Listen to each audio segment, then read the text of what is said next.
Hi, everybody, and welcome to a new episode of the Terra podcast, presented by my Morphin Megaverse Power Rangers Facebook group. And this is Terra podcast, episode 360. Well, my guys and gals watching and listening to what I have to say for today's episode, I hope you guys had a good Thanksgiving despite what has transpired with a particular Power Ranger alumni that we lost over the last 2.5 weeks at the time of this video's recording.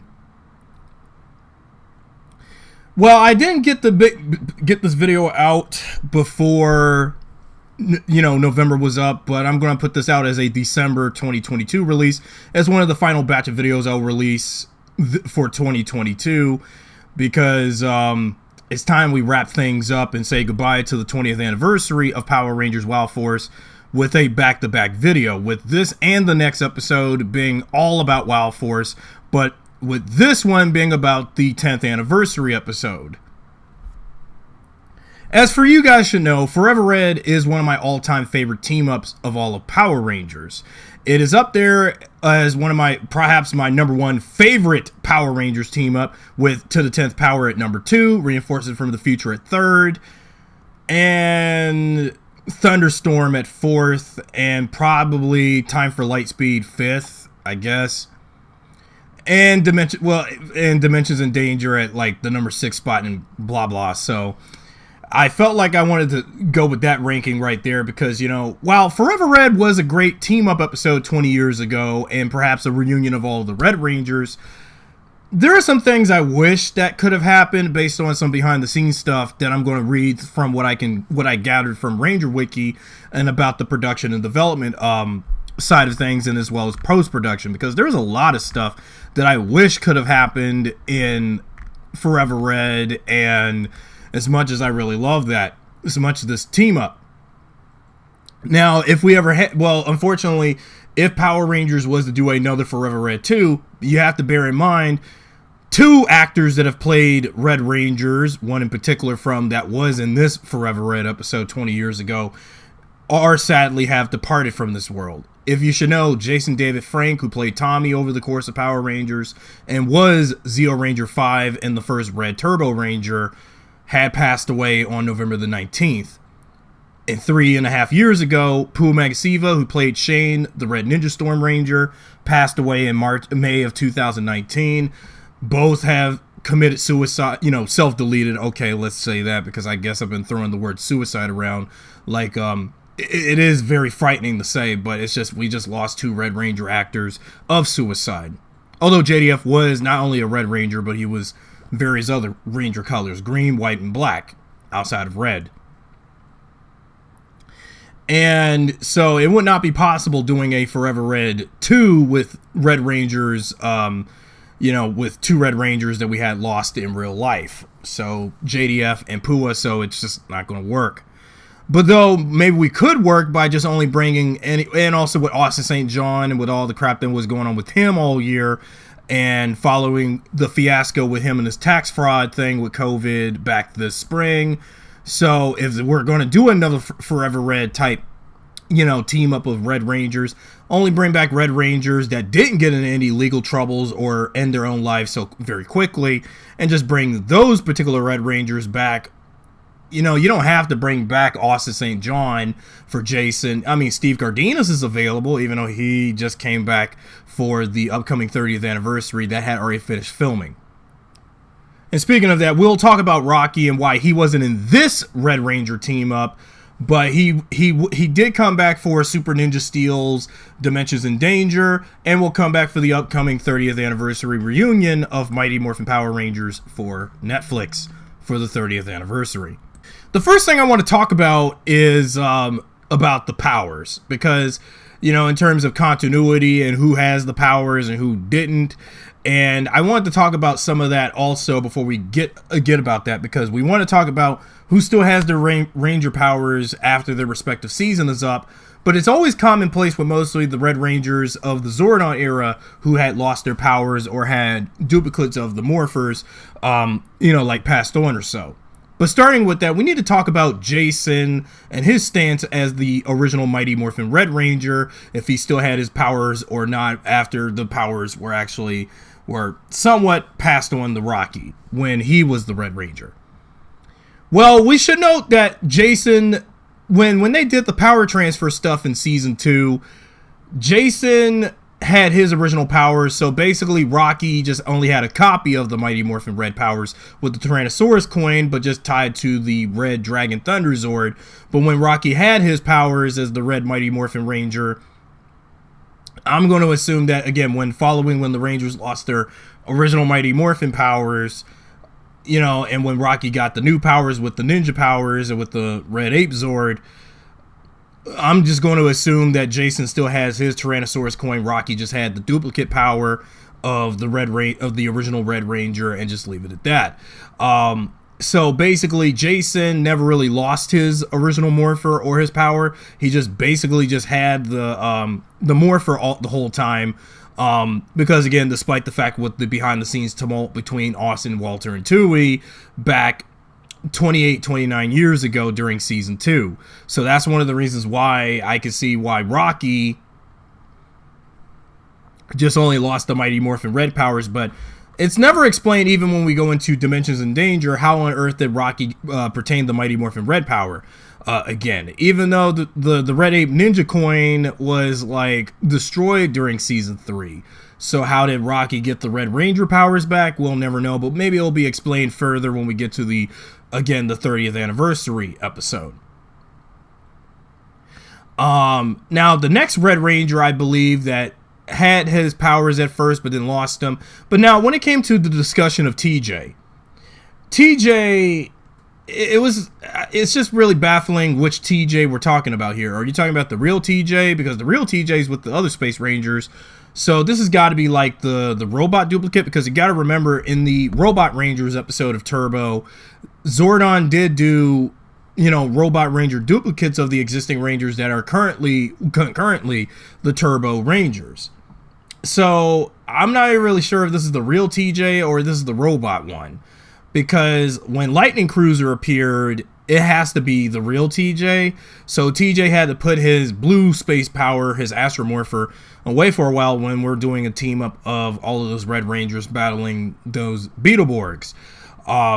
Basically, aka the Machine Empire remnants. And I would say that even while Justin had a new spare Turbo Morpher, while his original Morpher was destroyed during Turbo's finale last I checked, and Stormblaster had somewhat a spare Morpher for Justin to use in case if his old Morpher was destroyed. So maybe this may be the same case with TJ as well, and it's never been cleared why, because again, I'm not even sure if this is the real TJ or the robot one. Because again, the real TJ, because again, since we have two duplicates, you know, 2 of TJ, 2 of Cassie, Ashley, and Carlos for Turbo and his space, I'm going to assume that the Red Turbo Ranger TJ is the robot one, and the real TJ is with the Space Rangers. But then we need to talk about Tommy and his, you know, use of the Red Zeo powers.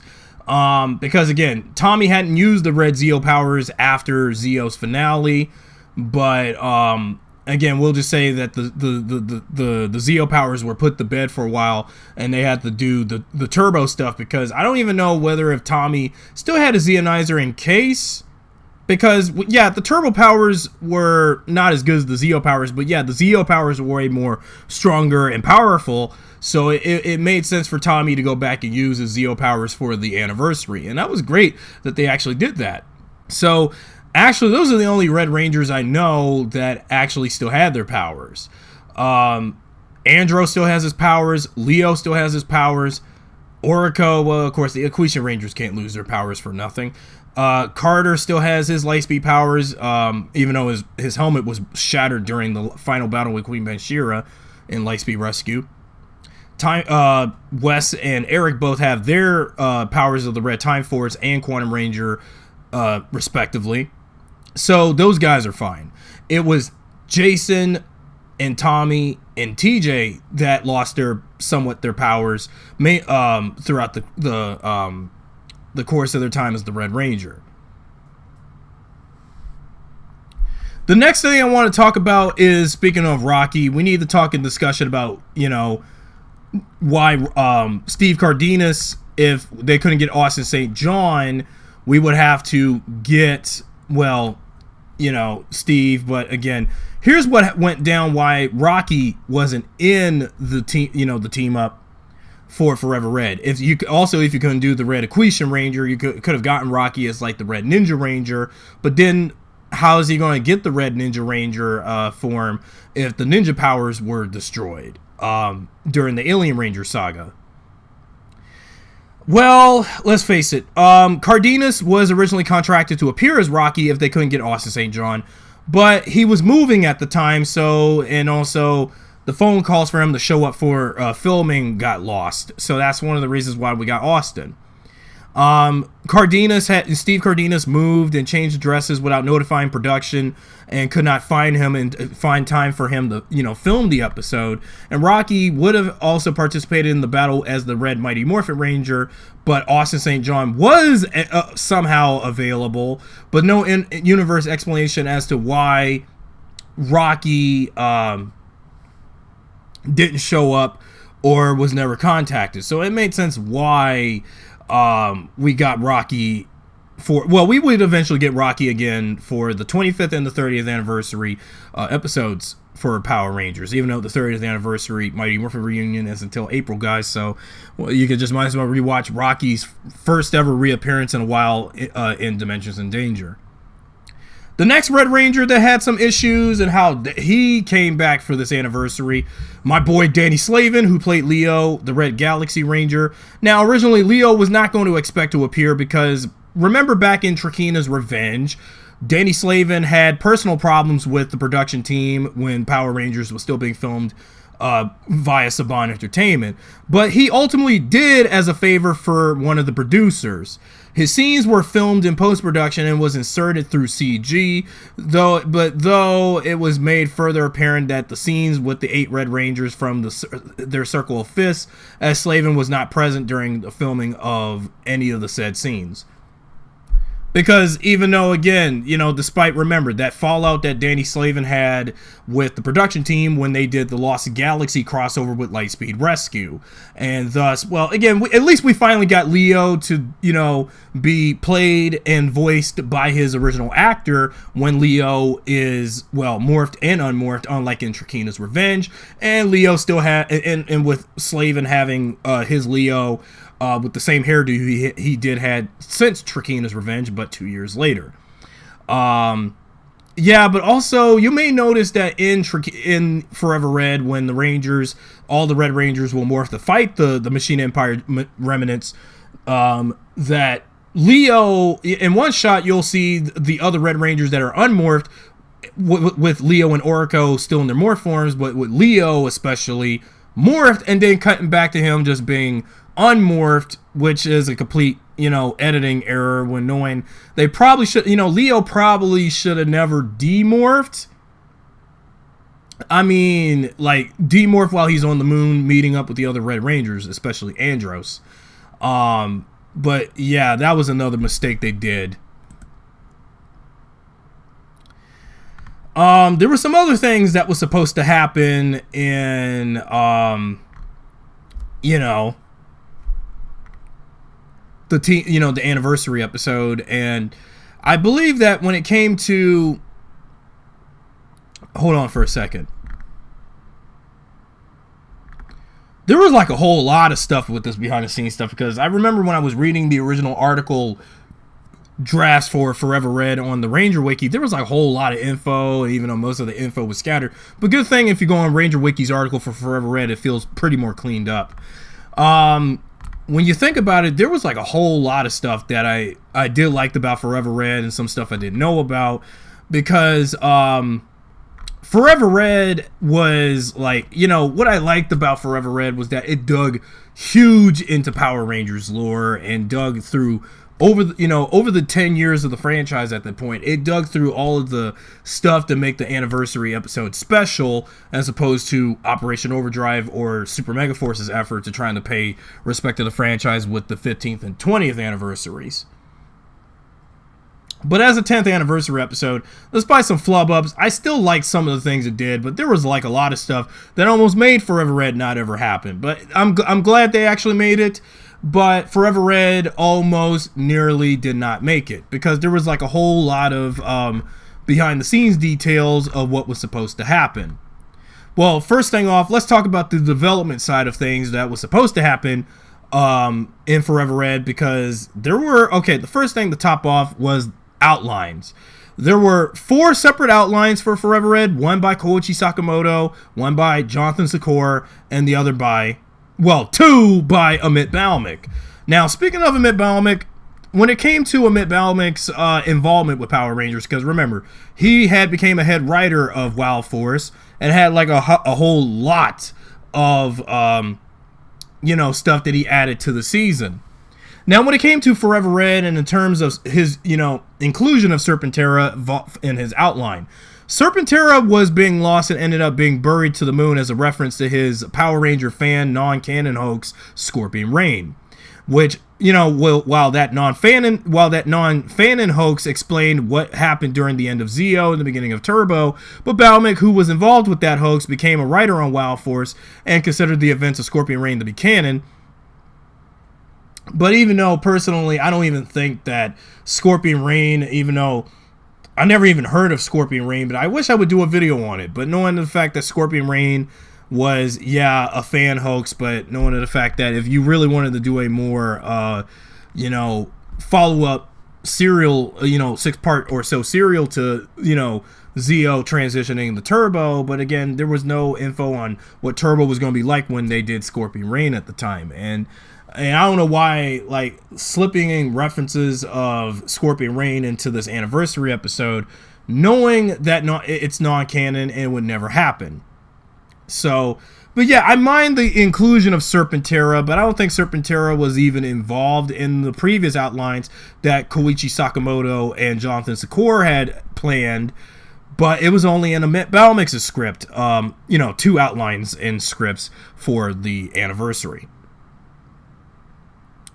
So let's go over some of the outlines a little bit. Now, the first outline involved the villains planning to attack Earth and assaulting various Red Rangers, whose introductions were staggered throughout the story. So some of this would feel like, okay, with villains involved to attack the Earth, what do they meant by villains? Which villains they were thinking about, like bringing back some old villains that have been defeated, or some that have not been defeated but have scurried away from Earth for a while. But knowing the fact a lot of the villains up to that point from up until about Time Force, most of them have been defeated or have been captured and detained. But even though knowing by the events of Forever Red, when it came to reinforcement from the future, Nadira and Rancic have been reformed from being bad criminals to reformed good, people, aka allies for the Time Force Rangers. And at least they were on good behavior and such. But the villains that we had, like Queen Banshira and the United Alliance of Evil villains from the Zordon era, have all been defeated. The Galaxy Rangers' villains have been destroyed throughout space, even though Trakina was defeated on Earth with the help of the Lightspeed Rangers, with the Galaxy Rangers helping the Lightspeed Rangers defeat her. So that would not be possible. I guess they meant by those metallic war... And then also the second outline had all the Red Rangers... introduced in brief showcase scenes, basically taking some scenes of following of the Red Rangers that are in the anniversary episode Sans Cole to be featured in as a clip show, highlighting how far the show had came if the anniversary was a lengthier movie form. And being separately gathered by Alpha to Angel Grove, where the surprise of the 5 Metallic Warriors. But you should know that the 5 Metallic Warriors would become, of course, those reuse of the Beetleborg suits for this anniversary episode for the Machine Empire. Because, yeah, it's an in-joke for us Power Ranger fans. How did we finally got those Beetleborg suits within Power Rangers? And even after all, there was that one episode of Turbo where Bulk and Skull, one time when they were doing... a job on that episode when TJ needed booster fuel for his Lightning Cruiser in that episode. And in that exact episode, you can see Skull reading a bunch of Big Bad Beetleborg comics. But again, as much as we tried to tie those Saban shows that was like Power Rangers to be in the same universe as Power Rangers, like VR Troopers and Beetleborgs, yeah, even though we tried to get Masked Rider fully canon the Power Rangers, even though he had a 3-part appearance that I don't think will really mean anything, but yeah, but it was nice that they brought in the Beetleborg suits. I minded it because, again, you know, as time went on, when I got older, my memory of Beetleborgs ever being a thing versus Power Rangers got very fuzzy to me as I got older. But once of course, when I revisited Beetleborgs on Netflix when that was still on there, I really started to the memories of watching Beetleborgs came back to me. And then when watching Power Rangers and then watching this anniversary episode, then it all came back to me, snapped and just came back to me and realized, oh my God, I remember that little pesky little Power Ranger show that Saban did as their self-competition.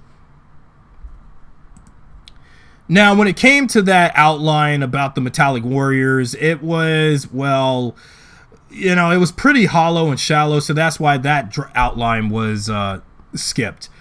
The third outline of the anniversary episode would have Andros gather all the Red Rangers after discovering a cult that, trying to resurrect Dark Spectre, in a similar vein to how Malagor was brought to life in Turbo Power Rangers movie.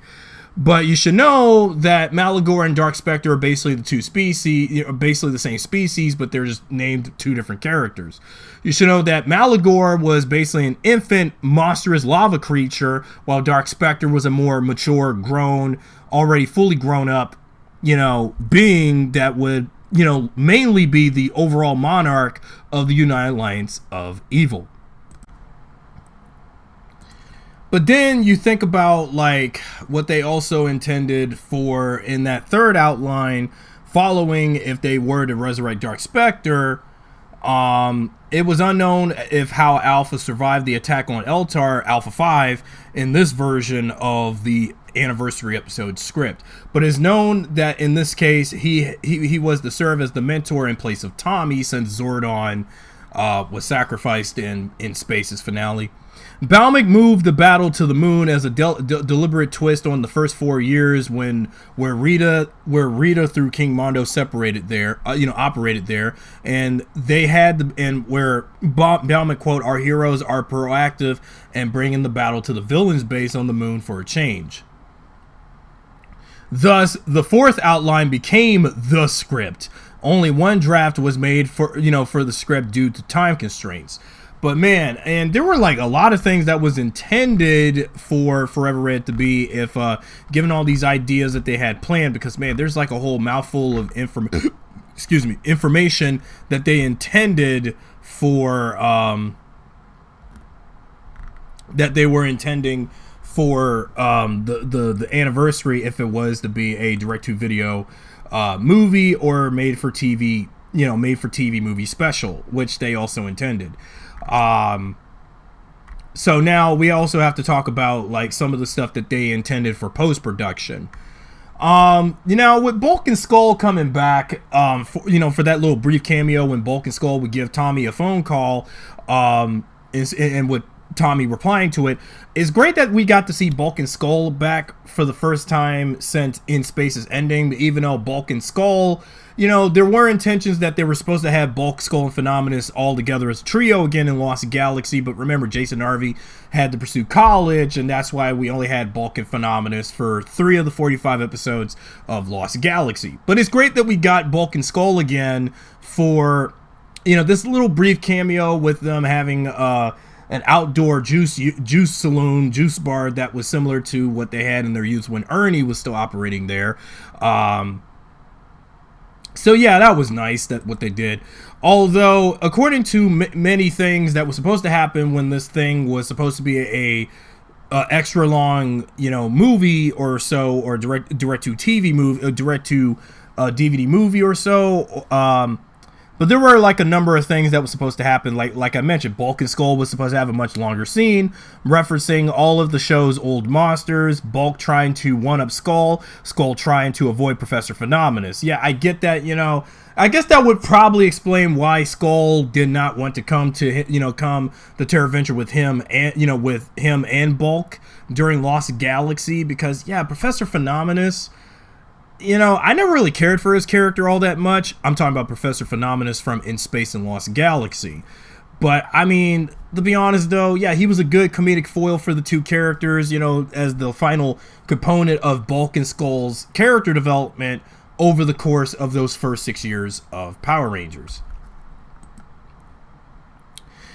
Tommy had retired and was the owner of Bulk's restaurant. So Tommy was kind of doing what in the deleted scene where Tommy was kind of like what Lieutenant Stone was after replacing Ernie back in Turbo. And so Tommy would be the owner of what was Bulk's restaurant. He is not aware of the Machine Empire until Andros calls him.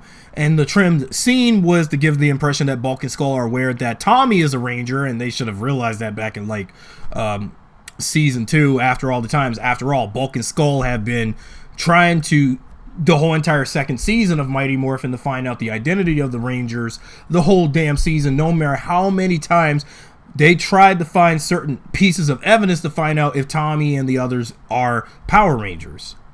So that was a nice nod. What they also was going to do in if Forever Red was a longer sort of movie.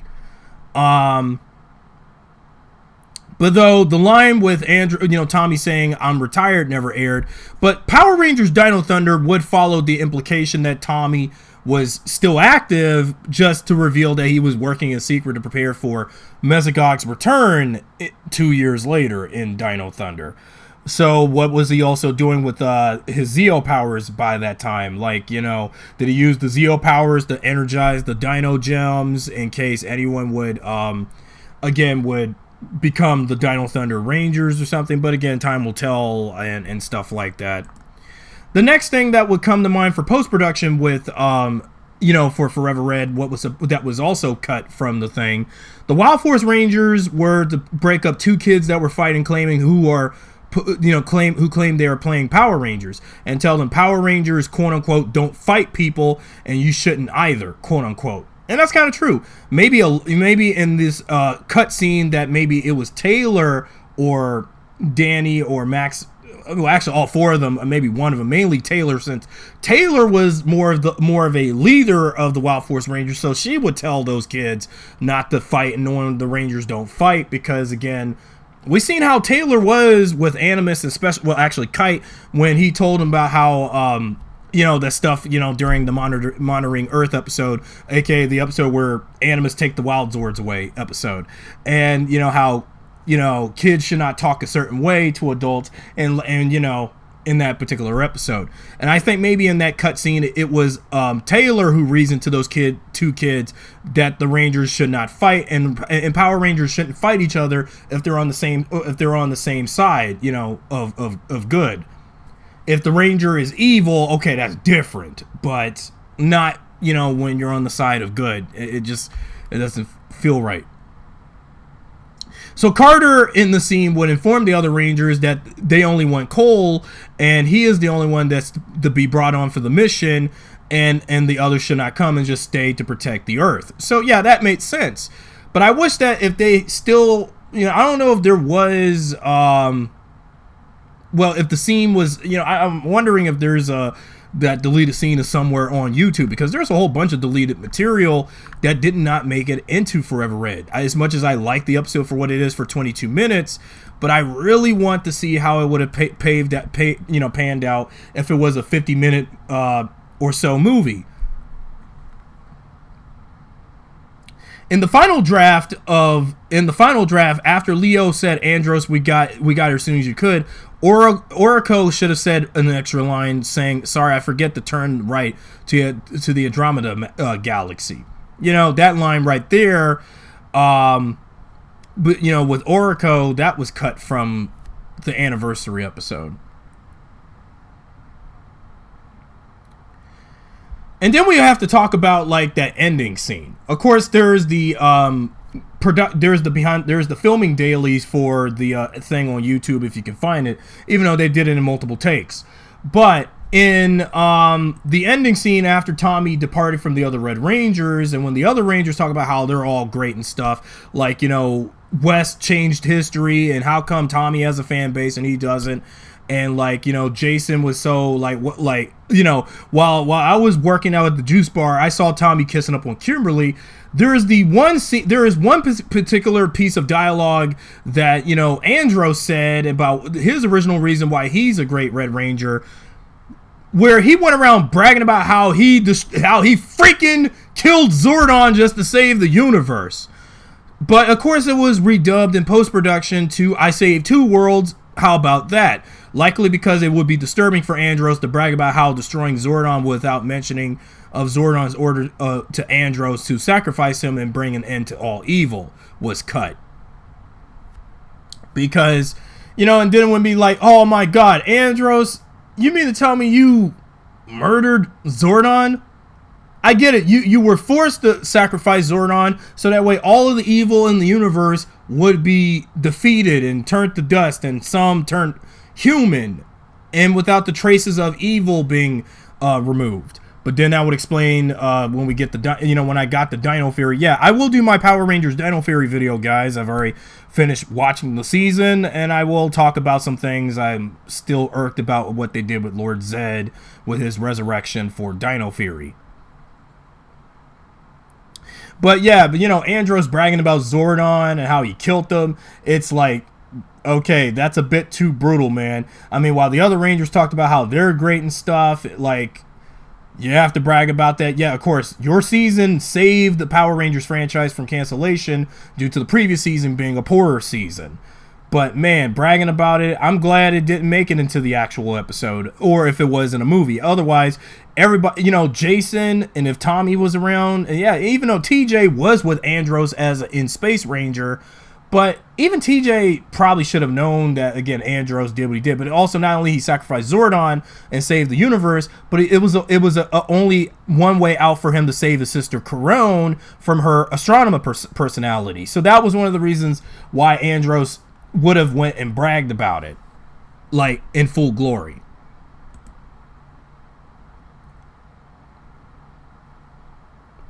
And, you know, another thing, speaking of, you know, TJ, you know, with Andros, but with TJ, at the end of the episode, the initial line for him to say was, it was like pepperoni and cheese and heat. Oh, bringing about the story when, from the infamous Trouble by the Slice episode, where the Rangers were baked into that giant pizza, and everybody's like, yeah, whatever, no one cares if you were baked into a pizza. Yeah, it was kind of stupid and corny. But then he had more lines about it, saying like, I mean, laugh.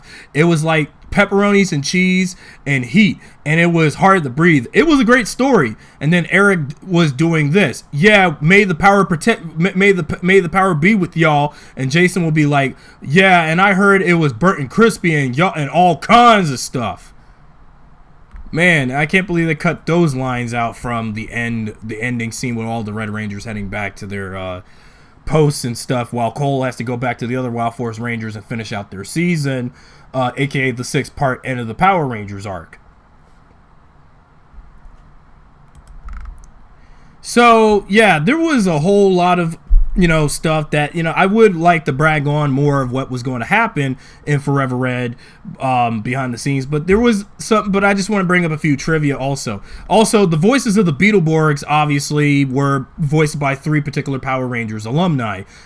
Walter Jones, who played Zack, Catherine Sutherland, who played Kat, and Archie Cow, who played Kai. And they were the voices of Venjix, not Venjix from RPM, Jirok, and Tesla, respectively, while the late Scott Page Pachter, who was one of the many showrunners of Power Rangers, who sadly is not with us either, voiced Stelon, and Dave Walsh voiced Automon. Wait, Automon? That also sounds like the name of a Digimon for a Beetleborg reject for Power Rangers. Weird. And then we also, you know, I would like to brag more and more about Forever Red's behind-the-scenes history, because there's like so much. that there's has to be said. But I'll make this a little bit quickly and brief because I don't want to keep everyone up with this episode. Now, Tommy was also given lines, that Zordon used to say according into the original shooting script. And then when it came to production, when it came to some of the, the stuff regarding some of the stuff they were planning for, regarding about the powers and stuff, with, that Balmic was going to do.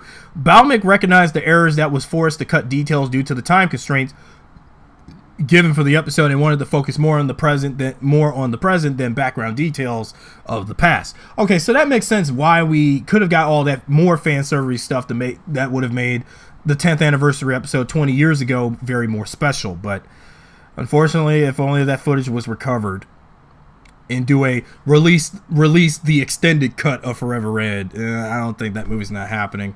I don't think there's going to be much fanfare for it right now. Which the majority of the episode's viewers wouldn't care for anyway. Well, I'm a viewer. I'm a longtime Power Rangers fan. I care about some of the details of the past because, well, for casuals who fell off the franchise at certain points in the show's heyday in the early to mid 90s, they probably wouldn't care. But I would. But Balmic would admit these issues that would have addressed for, Hexagon, which was Disney's direction with Power Rangers, Ninja Storm, but ultimately Tommy would also be a paleontologist in Dino Thunder. But again, there were ideas, but again, I know that I quote unquote recorded a video about Hexagon, but again, I pretty much have already explained some details for that.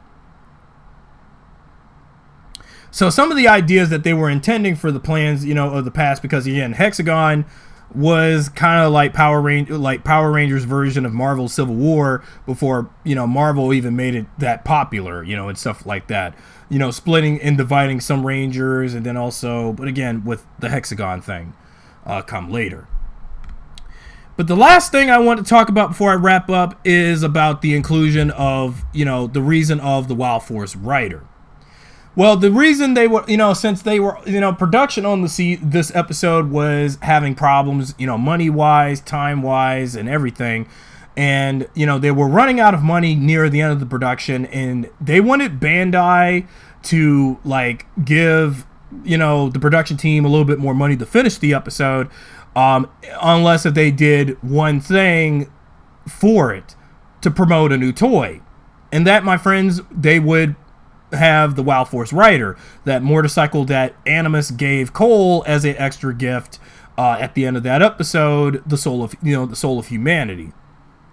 And basically, Cole's use of the Wild Force Rider to destroy Serpent Terra is very controversial by many fans 20 years later. At first I thought it looked cool to me 10 years ago as a kid just blatantly watching it, but as a more serious-minded adult Power Rangers fan, and coming back to Forever Red and coming back to that climax with Cole using the Wild Force Rider to destroy Serpent Terra, there were also plans for them to bring back a bunch of old Zords, but that wouldn't be possible because some of the Red Rangers featured don't even have their Zords anymore. Knowing Andros doesn't even have the Mega V1 Zord for the Mega Voyager, which is basically the waistline and torso, groin area of that Zord. Tommy still has his, Tommy still had his red Zeo5 Zord and Super Zeo Red Zord. But some of the other Red Rangers, of course, Eric still has his Q-Rex, but I don't think that's possible. And Wes is Time Flyers back with the other Time Force Rangers in the year 3001, according to 2002 standards.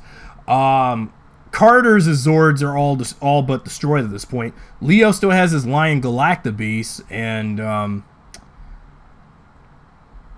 so it wouldn't be possible bringing back all those other old Red Ranger Zords to finish off Serpent Terra. And also Serpent Terra CG, there was a rough cut about Serpent Terra and CG before we got him in the final cut. The original cut of Serpent Terra for the episode looked really bad, and the CGI had not held up even in the stance of who was involved with that CG on him.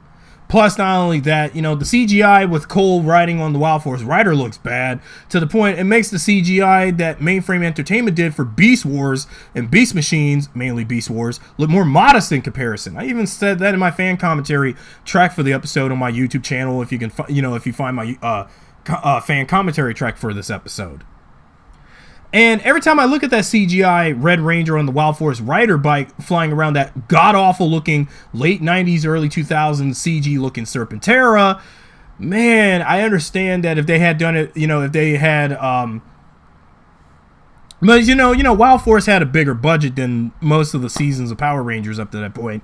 And the CGI had looked really bad to the point, I get that time constraints and all, but if only they polished the CGI. But again, knowing TV budgets and, TV shows and minuscule budgets as opposed to movie budgets and CGI at the time, 20 years ago, what else they could have done? And plus, some of that CGI looks like a cinematic for a PlayStation 2 game cutscene or something. But given the stance at the time, PlayStation 2 was a popular game system at the time.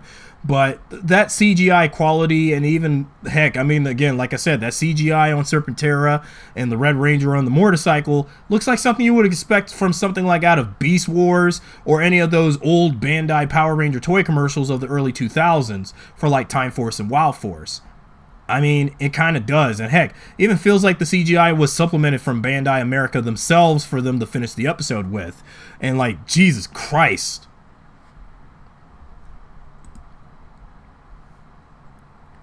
So, there you go.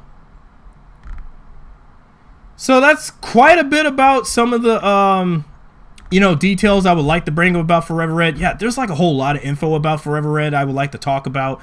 But I think pretty much hit the nail of the coffin for what I could. But that's it for about that. Now, if you want to hear me talk about the overall 20th anniversary retrospective of Power Rangers Time Force, that video is right after this. So click on that. And this episode right here, my friends, with this conversation of the Terra Venture podcast on Forever Red has closed.